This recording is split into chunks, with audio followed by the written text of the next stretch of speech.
सोचो, एक मशीन आपके लिए सांस ले रही है, आपको जिंदा रख रही है जब आप खुद सांस नहीं ले सकते।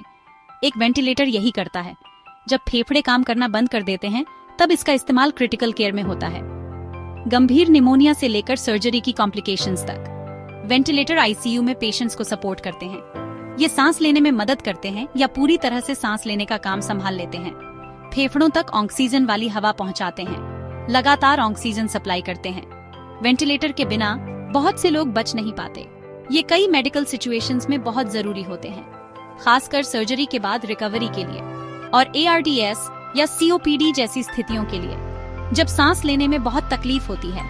वेंटिलेटर एक जीवन रेखा होते हैं। इसका इस्तेमाल करने का फैसला गंभीर होता है। डॉक्टर्स इसके रिस्क्स और बेनिफिट्स को ध्यान से देखते हैं। यह एक क्रिटिकल इंटरवेंशन है जो जान बचाता है। एक वेंटिलेटर सिस्टम में कई मुख्य कंपोनेंट्स होते हैं। वेंटिलेटर मशीन इसका कंट्रोल सेंटर है। इसमें मोटर, कंट्रोल्स और अलार्म्स होते हैं। डॉक्टर्स और नर्सेस यहाँ ब्रीदिंग पैरामीटर्स सेट करते हैं। ब्रीदिंग सर्किट मशीन को पेशेंट से जोड़ता है। इसमें एक ह्यूमिडिफायर और एक फिल्टर होता है। ह्यूमिडिफायर नमी देता है और फिल्टर हवा को साफ करता है। ये कंपोनेंट्स मिलकर रेस्पिरेटरी सपोर्ट देते हैं।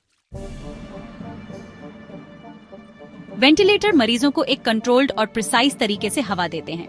वेंटिलेटर मशीन सही मात्रा में ऑक्सीजन के साथ मिली हवा को ब्रीदिंग सर्किट के जरिए मरीज के फेफड़ों में धकेलती है।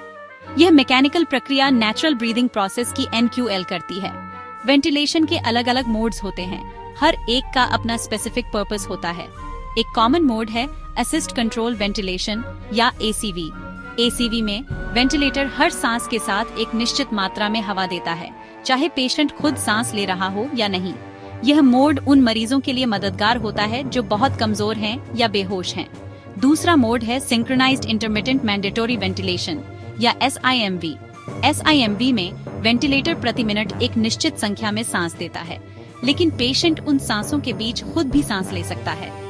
यह मोड पेशेंट को सांस लेने में पार्टिसिपेट करने के लिए इंकरेज करता है, जिससे उनके रेस्पिरेटरी मसल्स मजबूत हो सकते हैं। कंटिन्यूअस पॉजिटिव एयरवे प्रेशर या CPAP एक ऐसा मोड है जो एयरवेज को कंटिन्यूअस पॉजिटिव प्रेशर देता है, जिससे वे खुले रहते हैं।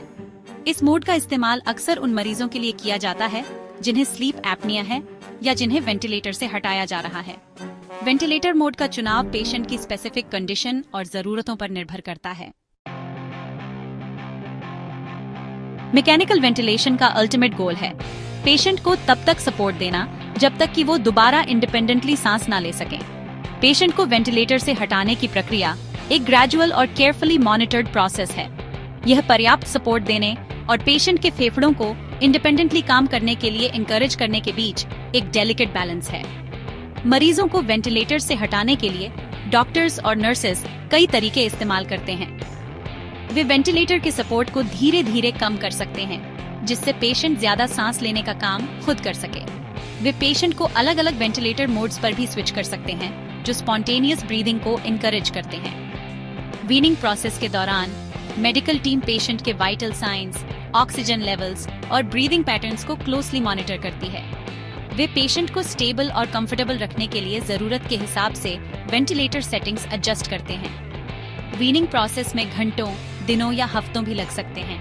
यह पेशेंट की कंडीशन और कितने समय से वो वेंटिलेटर पर हैं, इस पर निर्भर करता है। पेशेंट को वेंटिलेटर से सक्सेसफुली हटाना उनके रिकवरी में एक इम्पोर्टेंट माइलस्टोन है। यह दर्शाता है कि उनके फेफड़ों ने इंडिपेंडेंटली काम करने के लिए फिर से पर्याप्त ताकत हासिल कर ली है। वीनिंग का प्रोसेस मेडिकल टीम के कोलैबोरेटिव एफर्ट्स और पेशेंट के हेल्थ की ओर वापसी के सफर में उनकी रेजिलियंस का प्रमाण है।